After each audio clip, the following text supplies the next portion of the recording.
అంటే కింద నిదానంగా కూర్చోండి. అంతా అయిపోయినాక మళ్ళీ అప్పుడు పని అయిపోయినాక పని చేసి కదా దేవి ప్రమాణం చేయండి. దయచేసి అందరూ కూర్చోవలసిందిగా కోరుతున్నాం. మరొకసారి అందరూ కూడా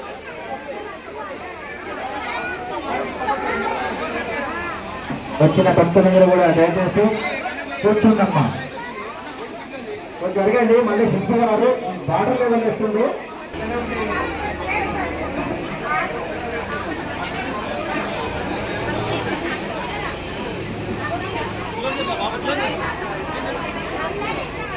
ఎవరు ఇసండి మంతలో ప్రతిష్ట చేయించిన శిల్పి గారు, ఆయనకి అన్ని తెలుసు. ఎవరు అనుమాన పడకండి. ఆయన వాతావరణం వేస్తుండ్రు. దయచేసి ఆ డ్రైవర్ గారు చూసుకోలేదండి. ఆంజనేయ గోర గోవింద